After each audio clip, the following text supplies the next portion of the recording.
அரசினர் தனி தீர்மானம். மாண்புமிகு முதலமைச்சர் அவர்கள்.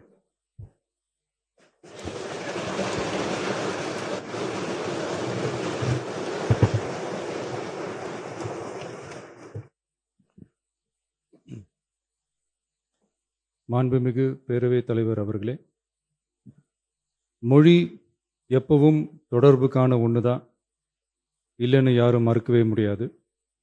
உலகத்தில் இருக்க எல்லா மொழிக்கும் இது பொருந்தும், அதையும் யாரும் மறுக்க முடியாது. ஆனால் நம்ம தமிழ் வெறும் மொழி மட்டுமல்ல, பேசினா வர்ற ஓசை மட்டுமல்ல, திரும்பவும் சொல்கிறேன், தமிழ் ஒரு மொழி மட்டுமில்லை, அது நம்ம உயிர், அது நம்ம உணர்வு.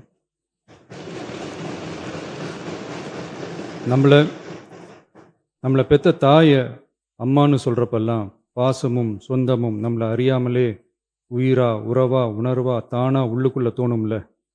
அதே மாதிரி ஏன் இன்னும் ஒரு படி மேலே போயே சொல்லலாம், தமிழ்னு சொன்னாலே எப்படி இருக்கும், என்ன ஆகும்னு சொல்லவா வேணும்.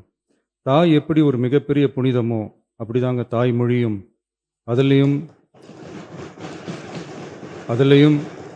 நம்ம தாய்மொழி தமிழ்மொழி இப்படி சொல்கிறதே போதும், எல்லாருக்கும் நம்ம தாய்மொழி உணர்வை பற்றி புரியும்னு நினைக்கிறோம். நம்ம தாயே நமக்கு மிகப்பெரிய புனிதம்னா நம்ம எல்லாருக்குமான தமிழ் தாய் பற்றி சொல்லவா வேணும். தாயை போற்றுகிற வாழ்த்துகிற தமிழ்நாட்டு மண் தமிழ்தாய் வாழ்த்து எப்படி விட்டுரும்? விடாது, விடவும் மாட்டோம். மாண்புமிகு பேரவைத் தலைவர் அவர்களே, நம்ம தமிழ்தாய் வாழ்த்த 1891 எழுதின மனோன்மணியம் சுந்தரனார் நம்ம தமிழ் மொழியவே தமிழ் தாய்னு சொல்லி உயர்வா பாடினாரு. இந்திய துணை கண்டத்தை, இந்திய ஒன்றியத்தை அழகிய முகமா சொன்ன மனோன்மணியம் சுந்தரனார் அந்த முகத்தோட நெத்தியில வைக்கிற பொட்டு தான், திலகம் தான் தமிழ் நாடுன்னு சொன்னாரு. இந்தியாவோட நெற்றியில இருக்கிற பொட்டு மாதிரி ஒரு வெற்றி பொட்டு தான் நம்ம தமிழ்நாடு. அந்த பொட்டோட நறுமணம் உலகம் பூரா பரவுற மாதிரி தமிழோட புகழும் உலகம் பூரா பரவணும்னு சொன்னார். உண்மைதானே அது? இன்னைக்கு தமிழ் பேசுகிற மக்கள் இல்லாத நாடுகளே ரொம்ப குறைவு தானே. தமிழும் தமிழனும் இல்லாத நாடு எது? திரும்பவும் சொல்லலாம், தமிழ் ஒரு மொழி மட்டுமல்ல, அது ஒரு பண்பாடு, அது ஒரு நாகரிகம், அது ஒரு சிந்தனை, அது ஒரு அன்பு. தமிழ்னா விருந்தோம்பல், சுருக்கமாக சொன்னால் தமிழ்னா கெத்து, தமிழ்னா பவர். அந்த தமிழோட புகழ சொல்கிற தமிழ்தாய் வாழ்த்தில் அனைத்து உலகமும் இன்பமுறன்னு சொல்லி உலகத்தையே நம்ம தமிழை உயர்த்தி பிடிக்குதே தவிர எந்த மொழியையும் எந்த மதத்தையும் எந்த இனத்தையும் ஏன் எந்த ஒரு தனி மனுஷனை கூட தாழ்த்தி பேசலை, யாரையும் கொஞ்சம் கூட காயப்படுத்தலை. மாண்புமிகு பேரவைத் தலைவர் அவர்களே, நம்ம ஒவ்வொருத்தருக்கும் தனித்தனியாக ஒரு பேர் இருக்கும். ஒரு கூட்டத்தில் நம்ம பேரை சொல்லி யாரும் கூப்பிட்டா நாம் ஒருத்தர் மட்டும்தான் திரும்பி பார்ப்போம். ஆனால் தமிழ்னு சொன்னால் ஒட்டு மொத்தமாக நாம் எல்லாருமே திரும்பி பார்ப்போம்ல. அப்படி நம்ம எல்லாருக்கும் இருக்கிற பொது பேரு தானே அது. நமக்கு தமிழ்னு அடையாளத்தை கொடுத்ததே தமிழ் தானே. ஒரு பேரே, ஒரு சொல்லே, ஒரு மிகப்பெரிய வரலாறுனா அது நம்ம தமிழ் தான். அந்த தமிழை உயர்த்தி பிடிக்கிற தமிழை பின்னாடி தள்ளினா தமிழ்நாடு எப்படி பொறுத்திருக்கும்? ஒரு கட்சிக்கு பிரச்சனைனா சம்பந்தப்பட்ட அந்த கட்சி மட்டும்தான் போராடும். ஆனால் தமிழ்னு சொன்னால் ஒட்டுமொத்த தமிழ்நாடும் ஒன்றா வந்து நிற்கும். அதனால தான் சொல்கிறோம், தமிழ்னா உயிர், தமிழ்னா உணர்வு. உலகத்தில் தோன்றிய பல மொழிகள் காலப்போக்கில் மறைஞ்சு போய் இருக்குன்னு சொல்லுவாங்க. ஆனால் நம்ம தமிழ் காலகாலமாக நிலைச்சி நீடிச்சு நிற்கிற ஒன்று. தமிழில் என்ன இல்லைங்க, இலக்கணம் இலக்கியம்னு பல ஆயிரம் வருஷமாக இருக்கிறது நம்ம தாய்மொழிக்குத்தானே. தொல்காப்பியம், சங்க இலக்கியம், ஏன் உலகம் முழுக்க தெரிஞ்ச திருக்குறள் ஒன்று போதாதா தமிழோட பெருமையை சொல்கிறதுக்கு? இவ்வளவு பெருமை கொண்ட தமிழ் மொழியோட ஒரு அடையாளம் தான் நம்ம தமிழ்தாய் வாழ்த்து. ஒட்டுமொத்த இந்தியாவோட பன்முகத்தன்மையை உயர்த்தி பேசுகிற தமிழ்தாய் வாழ்த்து நம்ம ஊரில், நம்ம தமிழ்நாட்டில் முதல் இடத்துல தான் இருக்கணும். நம்ம இந்திய அரசியல் சாசனமே ஒவ்வொரு மாநிலத்தோட மொழிக்கும் பண்பாட்டுக்கும் பாரம்பரியத்துக்கும் பாதுகாப்பு உரிமையை கொடுத்துருக்கு தானே. அந்த உரிமையின் அடிப்படையில் தமிழ்த்தாய் வாழ்த்துக்கு முதலிடம் கொடுத்துதானே ஆகணும். அதானே மாநில உரிமை. அப்படிப்பட்ட தமிழ்த்தாய் வாழ்த்து தான் 1970 நவம்பர் 23 முதல் அரசு விழாக்களில் முதல்ல பாடணும்னு சொல்லி ஒரு அரசாணையை போட்டு அந்த செயல்பாட்டுக்கு வந்துச்சு. அதுக்கப்புறம் 2021 டிசம்பர் 17 முதல் மாநில பாடலா அங்கீகாரம் வழங்கப்பட்டுச்சு. அனைத்து கல்வி நிறுவனங்கள், பல்கலைக்கழகங்கள், அரசு அலுவலகங்கள், பொதுத்துறை நிறுவனங்கள் உள்ளிட்ட பொது அமைப்புகளோட நிகழ்ச்சிகளில் தமிழ்த்தாய் வாழ்த்து கட்டாயம் பாடப்படணும்னு அரசாணையும் இருக்கு. 2026 ஜனவரி மாதம் 28 ஒன்றிய அரசோட கடிதத்தில் அரசு விழாக்களில் பின்பற்ற வேண்டிய சில நடைமுறைகள் வெளியிடப்பட்டது. அந்த ஆணையில் மாநில பாடல் பற்றி எந்த வழிமுறையும் இல்லாமல் இருந்துச்சு.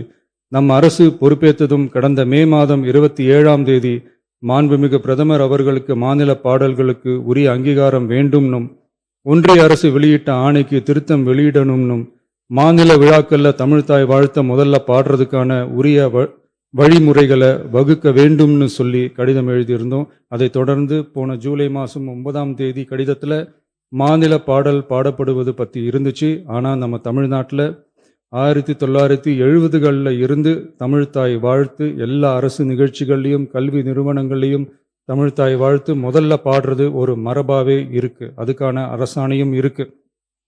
மாண்புமிகு பேரவைத் தலைவர் அவர்களே, தமிழ் நமது உயிர் மூச்சு, தமிழ் மொழி நமது அடையாளம், தமிழ் பண்பாடு நமது பெருமை. அதனால தமிழ்த்தாய் வாழ்த்தின் மரியாதையை பாதுகாப்பதில் தமிழக வெற்றிக் கழக அரசு ஒருபோதும் சமரசம் செய்யவே செய்யாது. தமிழ்த்தாய் வாழ்த்தை முதலில் பாடுவது அரசியல் அமைப்பிற்கும் இந்திய ஒற்றுமைக்கும் எதிரானதில்லை. மாறா வேற்றுமையில் ஒற்றுமைன்ற இந்தியாவோட உயர்ந்த கொள்கையை வெளிப்படுத்துறது. மேலும் தமிழ்த்தாய் வாழ்த்தை முதல்ல பாடணும்னு சொல்றது அரசியல் சம்பந்தமான விவாதமா மாறணுங்கிற அவசியமே இல்லை. இது தமிழர்களின் பொது அடையாளம். நம்மை வேறுபடுத்துவதல்ல, ஒன்றிணைப்பது. மாண்புமிகு பேரவைத் தலைவர் அவர்களே, தமிழ்த்தாய் வாழ்த்தின் கண்ணியத்தையும் தமிழின் தொன்மையையும் தமிழர் பண்பாட்டின் பெருமையையும் பாதுகாக்கும் இந்த உயரிய பணியில் இந்த சட்டமன்ற பேரவையில் உள்ள அனைத்து உறுப்பினர்களும் கட்சி வேறுபாடுகளை மறந்து ஒன்றிணைந்து அனைத்து கல்வி நிறுவனங்கள், பல்கலைக்கழகங்கள், அரசு அலுவலகங்கள், பொதுத்துறை நிறுவனங்கள் உள்ளிட்ட பொது அமைப்புகளின் நிகழ்ச்சிகளிலும் தமிழ்த்தாய் வாழ்த்து கட்டாயமாக முதலில் பாடப்பட வேண்டும் என்று கொண்டுவரப்படும் இந்த தீர்மானத்திற்கு அனைவரும் ஆதரவு வழங்க வேண்டும் என கேட்டுக்கொள்கிறேன். தமிழ்த்தாய் வாழ்த்து தொடர்பான அரசினர் தீர்மானம். தமிழ் உலகின் தொன்மை வாய்ந்த செம்மொழியாகவும் தமிழர் நாகரிகம் உலகின் மிக பழமையான பண்பாட்டு மரபுகளில் ஒன்றாகவும் திகழ்வதை இப்பேரவை பெருமையுடன் பதிவு செய்கிறது.